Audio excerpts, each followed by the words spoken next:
ꯑꯩꯈꯣꯏ ꯂꯥꯏꯔꯤꯛ ꯅꯤꯡꯊꯤꯅ ꯇꯝꯁꯤ ꯍꯥꯏꯕ MSFꯀꯤ ꯑꯦꯀꯥꯗꯦꯃꯤꯛ ꯀꯦꯝꯄꯦꯟ ꯉꯁꯤ ꯍꯧꯗꯣꯛꯈ꯭ꯔꯦ꯫ ꯃꯅꯤꯄꯨꯔꯒꯤ ꯁ꯭ꯇꯨꯗꯦꯟꯠ ꯐꯦꯗꯔꯦꯁꯟ MSFꯅ ꯍꯥꯟꯅꯗꯒꯤ ꯍꯧꯅ ꯆꯍꯤ ꯈꯨꯗꯤꯡꯒꯤ ꯄꯥꯡꯊꯣꯛꯇꯨꯅ ꯂꯥꯛꯄ ꯑꯩꯈꯣꯏ ꯂꯥꯏꯔꯤꯛ ꯅꯤꯡꯊꯤꯅ ꯇꯝꯁꯤ ꯍꯥꯏꯕ ꯑꯦꯀꯥꯗꯦꯃꯤꯛ ꯀꯦꯝꯄꯦꯟ ꯉꯁꯤ ꯀ꯭ꯋꯥꯀꯩꯊꯦꯜ ꯊꯣꯡꯅꯥꯎꯖꯝ ꯂꯩꯀꯥꯏꯗ ꯂꯩꯕ MFFꯀꯤ ꯃꯌꯥꯏꯂꯣꯏꯁꯪꯗ ꯂꯨꯞ ꯑꯁꯤꯒꯤ ꯄ꯭ꯔꯁꯤꯗꯦꯟꯠ ꯍꯤꯖꯝ ꯔꯣꯁꯟꯅ 19ꯂꯛ ꯁꯨꯕ ꯑꯣꯏꯅ ꯉꯁꯤ ꯍꯧꯗꯣꯛꯈ꯭ꯔꯦ꯫ ꯂꯣꯏꯅꯅ RTE ꯑꯦꯛꯠꯀꯤ ꯃꯈꯥꯗ ꯃꯍꯩꯔꯣꯏꯁꯤꯡ ꯐ꯭ꯔꯤ ꯏꯗꯨꯀꯦꯁꯟ ꯐꯪꯍꯟꯅꯕ ꯍꯣꯠꯅꯃꯤꯟꯅꯁꯤ ꯍꯥꯏꯅ ꯃꯍꯩꯔꯣꯏ ꯂꯨꯞ ꯑꯁꯤꯒꯤ ꯄ꯭ꯔꯁꯤꯗꯦꯟꯠ ꯍꯤꯖꯝ ꯔꯣꯁꯟꯅ ꯐꯣꯡꯗꯣꯛꯈ꯭ꯔꯦ꯫ ꯊꯧꯔꯝ ꯑꯁꯤꯒ ꯃꯔꯤ ꯂꯩꯅꯅ MSFꯀꯤ ꯄ꯭ꯔꯁꯤꯗꯦꯟꯠ ꯍꯤꯖꯝ ꯔꯣꯁꯟꯅ ꯂꯩꯕꯥꯛ ꯃꯤꯌꯥꯝꯒꯤ ꯃꯐꯝꯗ ꯍꯤꯔꯝ 6ꯀꯤ ꯋꯥꯐꯝ ꯊꯕꯛ ꯑꯣꯏꯅ ꯂꯩꯉꯥꯛꯅ ꯄꯥꯡꯊꯣꯛꯅꯕ ꯍꯣꯠꯅꯁꯤ ꯍꯥꯏꯈꯤ꯫ ꯍꯤꯔꯝꯁꯤꯡ ꯑꯗꯨꯗꯤ ꯂꯩꯉꯥꯛꯀꯤ ꯃꯍꯩꯔꯣꯏꯁꯪꯁꯤꯡꯗ ꯃꯍꯩ-ꯃꯁꯤꯡ ꯇꯥꯛꯄꯤ ꯇꯝꯕꯤꯅꯕ ꯂꯩꯔꯤꯕ ꯑꯣꯖꯥꯁꯤꯡ ꯑꯁꯤ ꯃꯍꯩꯔꯣꯏ ꯍꯦꯟꯅ ꯑꯃꯗꯤ ꯌꯥꯝꯅ ꯇꯝꯕ ꯃꯍꯩꯔꯣꯏꯁꯪ ꯈꯔꯗ ꯑꯣꯖꯥ ꯋꯥꯠꯄꯒꯤ ꯆꯩꯊꯦꯡ ꯊꯦꯡꯅꯕ ꯑꯃꯗꯤ ꯃꯍꯩꯔꯣꯏ ꯂꯩꯇꯕ ꯃꯍꯩꯔꯣꯏꯁꯤꯡꯗ ꯑꯣꯖꯥ ꯍꯦꯟꯅ ꯂꯩꯁꯤꯟꯕ ꯊꯣꯛꯇꯕ ꯅꯠꯇꯦ꯫ ꯃꯁꯤꯗ ꯅꯠꯇꯅ ꯑꯉꯝ ꯑꯊꯧꯁꯤꯡꯅ ꯃꯈꯣꯏꯒꯤ ꯈꯪꯅꯕ ꯅꯠꯇ꯭ꯔꯒ ꯈꯨꯗꯣꯡꯆꯥꯕ ꯐꯪꯅꯕꯒꯤꯗꯃꯛ ꯑꯣꯖꯥꯁꯤꯡ ꯑꯁꯤꯕꯨ ꯇ꯭ꯔꯥꯟꯁꯐꯔ ꯑꯃꯗꯤ ꯄꯣꯁꯇꯤꯡꯒꯤ ꯍꯤꯔꯝꯁꯤꯡꯗ ꯌꯥꯎꯁꯤꯟꯕ, ꯑꯣꯖꯥꯁꯤꯡꯅꯁꯨ ꯃꯈꯣꯏꯅ ꯄꯥꯝꯕ ꯃꯐꯝꯁꯤꯡꯗ ꯂꯩꯅꯕ ꯑꯉꯝ ꯑꯊꯧꯁꯤꯡꯒꯤ ꯃꯅꯥꯛꯇ ꯆꯠꯂꯒ ꯋꯥꯅꯣꯝꯕꯒꯤ ꯊꯕꯛꯁꯤꯡ ꯆꯠꯊꯗꯨꯅ ꯂꯥꯛꯂꯤ꯫ ꯄꯨꯝꯅꯃꯛ ꯑꯁꯤ ꯌꯦꯡꯁꯤꯟꯅꯕ ꯂꯩꯉꯥꯛꯅ ꯍꯦꯟꯅ ꯐꯒꯠꯅꯕ ꯃꯤꯠꯌꯦꯡ ꯆꯪꯕ ꯃꯊꯧ ꯇꯥꯏ꯫ ꯃꯍꯩꯔꯣꯏꯁꯪꯁꯤꯡꯗ ꯃꯍꯩꯔꯣꯏꯁꯤꯡꯅ ꯑꯃꯗꯤ ꯑꯣꯖꯥꯁꯤꯡꯅ ꯊꯦꯡꯅꯔꯤꯕ ꯑꯋꯥꯠ-ꯑꯄꯥꯁꯤꯡ ꯃꯦꯟꯈꯠꯄꯤꯌꯨ ꯍꯥꯏꯔꯤ꯫ ꯃꯍꯥꯛꯅ ꯍꯥꯏ ꯂꯩꯉꯥꯛꯀꯤ ꯃꯍꯩꯔꯣꯏꯁꯪꯁꯤꯡꯗ ꯑꯣꯖꯥ ꯑꯣꯏꯔꯤꯕ ꯊꯕꯛ ꯇꯧꯔꯤꯕꯁꯤꯡꯒꯤ ꯑꯣꯏꯅ ꯃꯅꯤꯄꯨꯔꯗ ꯃꯇꯤꯛ ꯆꯥꯕ ꯇ꯭ꯔꯥꯟꯁꯐꯔ ꯄꯣꯂꯤꯁꯤ ꯒꯥꯏꯗꯂꯥꯏꯟ ꯑꯃ ꯁꯦꯝꯕꯤꯌꯨ꯫ ꯑꯣꯖꯥꯁꯤꯡꯅ ꯃꯐꯝ ꯑꯃꯗꯒꯤ ꯃꯐꯝ ꯑꯃꯗ ꯇꯉꯥꯏ ꯐꯗꯅ ꯍꯣꯡꯗꯣꯛ ꯍꯣꯟꯖꯤꯟ ꯇꯧꯕꯗ ꯑꯋꯥꯕ ꯀꯌꯥ ꯃꯥꯌꯣꯛꯅꯔꯤꯕ ꯑꯁꯤ ꯀꯣꯛꯄ ꯉꯝꯅꯕ ꯍꯣꯠꯅꯕꯤꯌꯨ꯫ ꯃꯥꯂꯦꯝꯒꯤ ꯁꯦꯟꯃꯤꯠꯂꯣꯟꯗ ꯂꯩꯕꯥꯛ ꯑꯁꯤꯅ ꯆꯠꯂꯤꯕ ꯆꯍꯤ 2024ꯒꯤ ꯑꯣꯏꯅ ꯈꯟꯒꯠꯂꯕ ꯈ꯭ꯋꯥꯏꯗꯒꯤ ꯋꯥꯡꯕ ꯂꯩꯕꯥꯛ 10ꯒꯤ ꯃꯅꯨꯡꯗ 5 ꯁꯨꯕ ꯃꯐꯝꯗ ꯂꯩꯔꯕꯁꯨ ꯃꯅꯤꯄꯨꯔꯗ ꯆꯠꯊꯔꯤꯕ ꯂꯩꯉꯥꯛꯀꯤ ꯃꯍꯩꯔꯣꯏꯁꯪ ꯈꯔꯈꯛ ꯐꯒꯠꯂꯕꯁꯨ ꯃꯍꯩꯔꯣꯏꯁꯪ ꯈꯔꯗꯅ ꯀꯔꯤꯒꯤ ꯐꯒꯠꯄ ꯅꯠꯇ꯭ꯔꯒ ꯍꯦꯟꯅ ꯆꯥꯎꯈꯠꯄ ꯑꯣꯏꯕ ꯉꯝꯗ꯭ꯔꯤꯕꯅꯣ ꯍꯥꯏꯕꯁꯤ ꯃꯍꯩꯔꯣꯏ ꯂꯨꯞꯁꯤꯡꯒꯤ ꯑꯆꯧꯕ ꯋꯥꯍꯪ ꯑꯣꯏꯔꯤ꯫ ꯃꯅꯤꯄꯨꯔ ꯏꯗꯨꯀꯦꯁꯟ ꯁꯦꯛꯇꯔꯗ ꯑꯍꯦꯟꯕ ꯃꯤꯠꯌꯦꯡ ꯆꯪꯒꯗꯕꯅꯤ, ꯂꯣꯏꯅꯅ ꯆꯪꯐꯝ ꯊꯣꯛꯏ ꯍꯥꯏꯔꯤ꯫ ꯃꯍꯥꯛꯅ ꯍꯥꯏ ꯃꯍꯩꯔꯣꯏ ꯂꯨꯞ MSFꯀꯤ ꯂꯩꯔꯤꯕ ꯇꯣꯉꯥꯟ-ꯇꯣꯉꯥꯟꯕ ꯗꯤꯁꯇ꯭ꯔꯤꯛꯁꯤꯡꯗ ꯍꯥꯡꯗꯣꯛꯂꯤꯕ ꯗꯤꯁꯇ꯭ꯔꯤꯛ ꯀꯝꯃꯤꯇꯤ, ꯕ꯭ꯔꯥꯟꯆ ꯑꯃꯗꯤ ꯌꯨꯅꯤꯠꯁꯤꯡꯒꯤ ꯊꯧꯃꯤꯁꯤꯡ ꯑꯃꯗꯤ ꯂꯩꯕꯥꯛ ꯃꯤꯌꯥꯝꯒ ꯈꯨꯠꯁꯝꯅꯔꯒ ꯂꯩꯉꯥꯛ ꯑꯃꯗꯤ ꯂꯅꯥꯏ ꯃꯍꯩꯔꯣꯏꯁꯪꯁꯤꯡ ꯐꯒꯠꯅꯕ ꯌꯦꯡꯁꯤꯟꯃꯤꯟꯅꯕ ꯃꯇꯝ ꯑꯣꯏꯔꯤ꯫ ꯂꯣꯏꯅꯅ ꯏꯔꯝꯗꯝ ꯑꯁꯤꯗ ꯍꯥꯡꯗꯣꯛꯂꯤꯕ ꯂꯩꯉꯥꯛꯀꯤ ꯃꯍꯩꯔꯣꯏꯁꯪꯁꯤꯡ ꯑꯁꯤ ꯑꯐꯕ ꯑꯃꯗꯤ ꯆꯥꯎꯈꯠꯄꯒꯤ ꯊꯥꯛꯇ ꯄꯨꯔꯛꯅꯕ ꯍꯣꯠꯅꯕꯗ ꯂꯝꯗꯝ ꯑꯁꯤꯒꯤ ꯃꯤꯌꯥꯝꯁꯨ ꯄꯨꯟꯅ ꯁꯧꯒꯠꯃꯤꯟꯅꯁꯤ ꯍꯥꯏꯔꯤ꯫ ꯃꯍꯥꯛꯅ ꯍꯥꯏ ꯑꯗꯨꯒ ꯑꯦꯅꯨꯑꯦꯜ ꯁ꯭ꯇꯥꯐ ꯑꯣꯐꯏꯗꯨꯀꯦꯁꯟ ꯔꯤꯄꯣꯔꯠ ꯖꯅꯨꯋꯥꯔꯤ 19, 2019ꯗ ꯐꯣꯡꯈꯤꯕ ꯑꯁꯤꯒꯤ ꯃꯇꯨꯡ ꯏꯟꯅ ꯃꯅꯤꯄꯨꯔꯗ ꯂꯩꯔꯤꯕ ꯃꯍꯩꯔꯣꯏꯁꯤꯡ ꯍꯥꯏꯕꯗꯤ ꯆꯍꯤ 6ꯇꯒꯤ 19 ꯐꯥꯎꯕ ꯂꯅꯥꯏ ꯃꯍꯩꯔꯣꯏꯁꯪꯁꯤꯡꯗ ꯃꯤꯡ ꯆꯟꯕ, ꯇꯝꯕ ꯑꯃꯗꯤ ꯏꯟꯔꯣꯜꯃꯦꯟꯠ ꯇꯧꯕꯒꯤ ꯆꯥꯡ ꯑꯁꯤ ꯆꯥꯗ 76.2 ꯑꯣꯏꯔꯒ ꯂꯩꯉꯥꯛꯀꯤ ꯃꯍꯩꯔꯣꯏꯁꯪꯗ ꯇꯝꯕꯒꯤ ꯆꯥꯡꯅ ꯆꯥꯗ 23.25 ꯈꯛꯇ ꯑꯣꯏꯔꯤꯕꯅꯤ꯫ ꯃꯁꯤꯅ ꯂꯩꯉꯥꯛꯀꯤ ꯃꯍꯩꯔꯣꯏꯁꯪꯁꯤꯡ ꯑꯁꯤ ꯁꯣꯊꯅ ꯂꯩꯔꯦ ꯍꯥꯏꯕ ꯇꯥꯛꯂꯤ꯫ ꯃꯅꯤꯄꯨꯔ ꯑꯁꯤ ꯁꯦꯟꯃꯤꯠꯂꯣꯟꯗ ꯃꯤꯄꯥꯜ ꯇꯥꯡꯗꯨꯅ ꯂꯩꯔꯤꯕ ꯂꯝꯗꯝ ꯑꯃꯈꯛꯅꯤ꯫ ꯃꯍꯩꯔꯣꯏꯁꯤꯡꯅ ꯂꯥꯏꯔꯤꯛ ꯇꯝꯅꯕ ꯍꯣꯠꯅꯕꯗ ꯊꯦꯡꯅꯔꯤꯕ ꯑꯋꯥꯕꯁꯤꯡ ꯑꯁꯤ ꯀꯣꯛꯍꯟꯅꯕ ꯂꯩꯉꯥꯛꯀꯤ ꯃꯍꯩꯔꯣꯏꯁꯪꯁꯤꯡꯗ ꯃꯥꯏ ꯑꯣꯟꯁꯤꯟꯁꯤ꯫ ꯔꯥꯏꯠ ꯇꯨ ꯏꯗꯨꯀꯦꯁꯟ RTE ꯑꯦꯛꯠꯀꯤ ꯃꯈꯥꯗ ꯃꯍꯩꯔꯣꯏꯁꯪꯁꯤꯡꯗ ꯐ꯭ꯔꯤ ꯏꯗꯨꯀꯦꯁꯟ ꯐꯪꯅꯕ ꯍꯣꯠꯅꯃꯤꯟꯅꯁꯤ ꯍꯥꯏꯔꯤ꯫ ꯑꯔꯣꯏꯕꯗ ꯃꯍꯥꯛꯅ ꯐꯣꯡꯗꯣꯛꯂꯤꯕꯗꯤ ꯅꯦꯁꯅꯦꯜ ꯏꯗꯨꯀꯦꯁꯟ ꯄꯣꯂꯤꯁꯤ NEP 2020ꯒꯤ ꯒꯥꯏꯗꯂꯥꯏꯟꯁꯤꯡꯗ ꯄꯜꯂꯤꯕ ꯁ꯭ꯀꯨꯜ ꯑꯦꯖꯨꯀꯦꯁꯟ ꯕꯣꯔꯗꯅ ꯇꯧꯒꯗꯕ ꯊꯕꯛ ꯊꯧꯔꯝꯁꯤꯡꯒꯤ ꯃꯅꯨꯡꯗ ꯌꯥꯎꯔꯤꯕ ꯃꯥꯔꯀꯤꯡ ꯁꯤꯁꯇꯦꯝ ꯆꯠꯅꯕꯒꯤ ꯃꯍꯨꯠ ꯃꯍꯩꯔꯣꯏꯁꯤꯡꯅ ꯍꯣꯠꯅꯖꯕꯗ ꯌꯨꯝꯐꯝ ꯑꯣꯏꯗꯨꯅ ꯒ꯭ꯔꯦꯗ ꯄꯤꯒꯗꯕꯅꯤ ꯍꯥꯏꯕ ꯑꯁꯤ ꯃꯅꯤꯄꯨꯔꯗ ꯆꯠꯅꯅꯕ ꯂꯩꯉꯥꯛꯅ ꯍꯣꯠꯅꯕꯤꯒꯗꯕꯅꯤ꯫ ꯃꯁꯤꯅ ꯂꯩꯉꯥꯛꯀꯤ ꯃꯍꯩꯔꯣꯏꯁꯤꯡ ꯍꯦꯟꯅ ꯐꯒꯠꯂꯛꯀꯅꯤ꯫ ꯂꯅꯥꯏ ꯃꯍꯩꯔꯣꯏꯁꯪꯁꯤꯡꯅ ꯚꯣꯠꯁꯦꯝ ꯑꯃꯗꯤ ꯀꯣꯠꯁꯦꯝꯅ ꯂꯧꯕ ꯑꯦꯛꯖꯥꯝꯗ ꯃꯍꯩꯔꯣꯏꯁꯤꯡꯅ ꯃꯀꯣꯛ ꯃꯊꯪ ꯇꯥꯔꯛꯄꯒꯤ ꯃꯤꯡꯗ ꯃꯍꯩꯔꯣꯏꯁꯪꯁꯤꯡꯅ ꯑꯦꯗꯃꯤꯁꯟ ꯇꯧꯕꯒꯤ ꯃꯇꯝꯗ ꯑꯦꯗꯚꯔꯇꯥꯏꯖꯃꯦꯟꯠ ꯇꯧꯗꯨꯅ ꯃꯍꯩꯔꯣꯏꯁꯤꯡꯅ ꯄ꯭ꯔꯥꯏꯚꯦꯠ ꯁ꯭ꯀꯨꯜꯗ ꯃꯥꯏ ꯑꯣꯟꯁꯤꯜꯂꯛꯅꯕꯒꯤ ꯃꯑꯣꯡ ꯆꯠꯊꯔꯤꯕ ꯑꯁꯤꯁꯨ ꯍꯟꯊꯔꯛꯀꯅꯤ ꯑꯃꯗꯤ ꯃꯍꯩꯔꯣꯏꯁꯤꯡ ꯂꯩꯉꯥꯛꯀꯤ ꯃꯍꯩꯔꯣꯏꯁꯪꯗ ꯍꯦꯟꯅ ꯊꯥꯖꯕ ꯂꯥꯛꯀꯅꯤ ꯍꯥꯏꯔꯤ꯫ ꯃꯩꯇꯩ ꯀꯣꯑꯣꯔꯗꯤꯅꯦꯇꯤꯡ ꯀꯝꯃꯤꯇꯤꯅ ꯀ꯭ꯋꯥꯛꯇꯥ ꯕꯖꯥꯔꯗ ꯃꯇꯝ ꯀꯛꯇꯅ ꯀꯥꯎꯟꯇꯔ ꯕ꯭ꯂꯣꯀꯦꯗ ꯆꯠꯊꯈ꯭ꯔꯦ꯫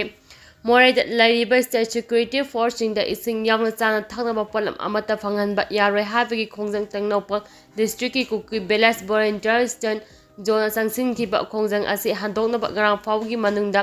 ꯍꯟꯗꯣꯛꯅꯕ ꯃꯇꯝ ꯊꯥꯈꯤꯕ ꯑꯗꯨ ꯍꯟꯗꯣꯛꯇꯕꯗꯒꯤ ꯉꯁꯤ ꯆꯨꯔꯆꯥꯟꯄꯨꯔ ꯗꯤꯁꯇ꯭ꯔꯤꯛꯇ ꯄꯣꯠ ꯆꯩ ꯄꯨꯁꯤꯟꯕ ꯊꯤꯡꯕꯒꯤ ꯀꯥꯎꯟꯇꯔ ꯏꯀꯣꯅꯣꯃꯤꯛ ꯕ꯭ꯂꯣꯀꯦꯗꯀꯤ ꯈꯣꯡꯖꯪ ꯀ꯭ꯋꯥꯛꯇꯥ ꯕꯖꯥꯔꯗ ꯆꯪꯁꯤꯟꯈ꯭ꯔꯦ꯫ ꯈꯣꯡꯖꯪ ꯑꯁꯤꯗ ꯑꯆꯧꯕ ꯊꯧꯗꯥꯡ ꯂꯧꯔꯤꯕ Meitei coordinating ꯀꯝꯃꯤꯇꯤꯒꯤ convener Yumnam ꯇꯣꯝꯕꯅ ꯐꯣꯡꯗꯣꯛꯈꯤꯕꯗꯤ Sangchileba counter broadcast ki khongjang asi Moirang Thanga amadi Kumbi Kendrick manungda leiriba CSO sing club sing amadi Kwakta gi maitei fang yauna punna CSO kunna saru yaduna khongjang changsilibani athingba asi Churchampurda chana thaknaba amadi atei polam sing pusinba asi makhata na chathagigani maru oina Bisnupur district ka Churchampurga lonaba Kumbi Moirang Khunau Sagangna singba mafam singdasu chathari maram aduna Kumbiga Churchampurga tainaduna leiriba miyamnasu pochai pusinba asi thingbagi akanba khongjang changsimbi haina Maitei coordinating committee ki maikaidagi phongdorakli amaromda ngase economic broadcast ki khongjang asida saru yariba all Kokta coordinating committee ki convener MDL1 phongdokhibadi changchileba khongjang ase Kwakta da leiriba CSO singna mating pangani Kwakta ga Churchampurga lamnariba asi sumnatagi kilometer 2 khaktani maram adu lambi asida lapa gari sing check tawduna chana thaknaba polam sing Churchampurda pusim ayaroi matam punambaki oina afaba mari thamduna tangdu laitaba Manipura ama ohenaba haibadu apambani adubu moide lariba state security force in the ising yaung chana thaknaba gi polam sing thingba gi khongjang asi changchiliba asi maram chadi khongjang asi handoktriba fawa Churchampur lambida economic broadcast matam kakna chathagi gani haiki economic broadcast chathafam oiriba Kokta lamkhaida Moirang police ki SDPO amadi Fabagzau Ithai police station gi OC na chingba laktuna pamdaba thodok singthoktanaba akamba ngak sembai khongjang sangsingki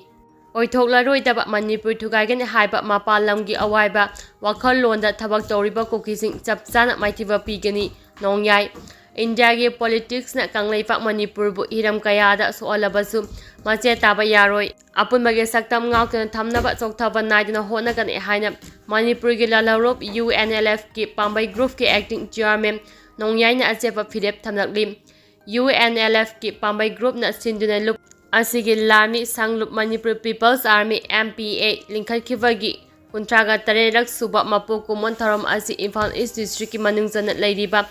Sagolmang ki Marching Battalion Brigade 1 GISQ da chinglem na pangthokre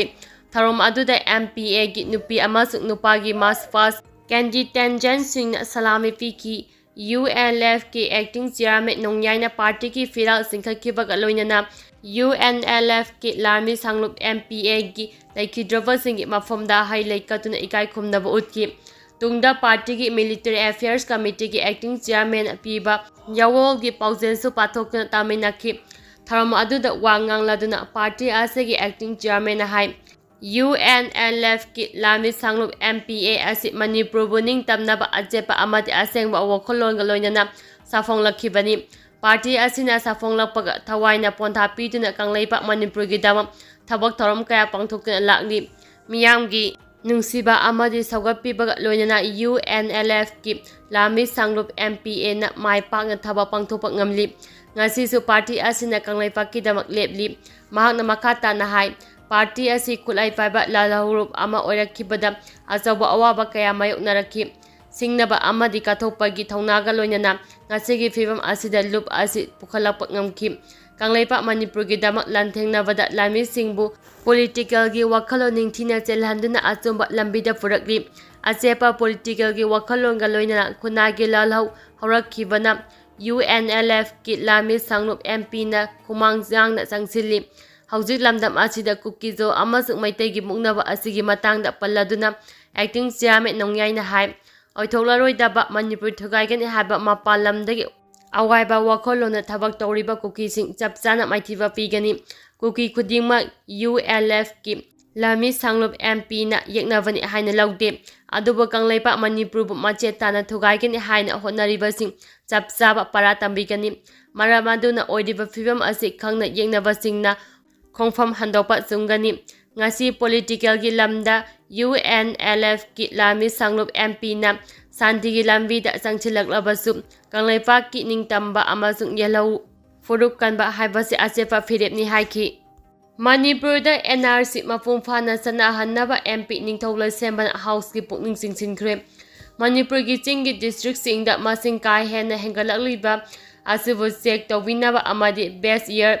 1951 natraga 1961 da oiraga Manipur da NRC mapum phana chana handuna Leibak asigi national security da singnaba punnamak lehendanaba ngasi Rajya Sabha gi Zero Award da MP Ningthau Laisemba Sanajawbana House ki pukning singre MP Ningthau Laisemba Sanajawbana Manipur gi singi district singda oithokpa yaba changdagi hengalakpa mising hengalakpana state asigi CCO economy amasung demography da asawa chaitheng ama lakli hainasu house ki pukning singki singi district singda masing kai hena hengalakliba asigi maru oibasing palladuna MP Ningthau Laisemba Sanajawbana hai Indomrema ngamkai paring maru oina Manipur gi sarukta ngamkai sabang khadaba amadi leva anige border area da free movement regime FMR chatnaduna lakpa ngamkai ngak sembagi thabakta security force ki section daba kaya leiba yumlo naba leibakta maru oina Myanmar da military junta lengaka leva asida lariba rebel group sing anigi marakta lan taunarakpa mikok thibagi thabakta pulse sengdaba maram kaya amadagi yumlo naba leibak singdagi ain kaina mitov sing lepa laitina sangsilakpa asiguma maram kaya asina singi district singda kahena missing hengalakpagi maram oiri haina house ki pukning singsinki MP Sanajawbana makha taraduna hai awang nopa state ki mafam kharada maru oina Manipur da kanglup ki marakta tholokpa irang asi thama pol helakpana miyam kham thengna awaba mayuk nariba asigi matangda center ki pukning singsinki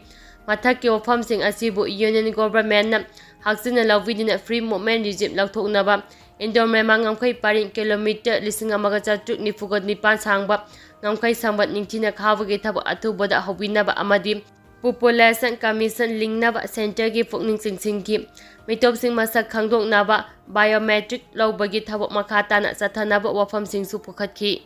February 29 da assembly mifam pangthongnaba cabinet mifam na warep lawkhre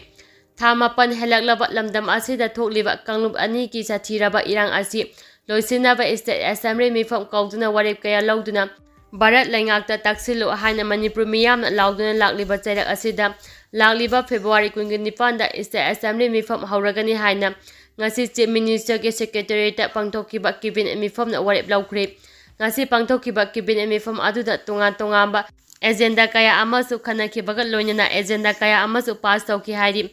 ngasi pangthokiba state cabinet mifam aduda hawzik thokleba irang asiga mari lainana irang kanba mafamsingda mathau pangthokliba Manipur police commando amadi state force singi allowance hengatnaba warep lawki hari ngasi chief minister na thawbu oidina pangthokiba state cabinet mifam aduga mari lainana chief minister na mahake Facebook page ta thagatkiba post amada Manipur police commando gi oina lupa lising yangkai amadi state force singi oina lupa lising ahum hengathanaba warep lawki hari amaromda chief minister na thawbu oidina tonga balenga ki loisang singi makok thongba official sing yawba mifam amasu ngasi pangthokna leibaki yaifa tharangi thabak sing pakhanaba matangda kupna khanaki hari Lawmi miyam gi pifam thopa lupa crore 38.6 pithoktrabadi lawmi singna akanba khongjang changsingani association me ahum dagi chin Kuki narco terrorist singna maitai miyam da akanba landa chatharakliba asina maram ojen law pama yakhidraba lawmi miyam gi pifam thopa lupa crore 38.6 ki compensation ge senfam hauzik fawa pithoktana leiriba asi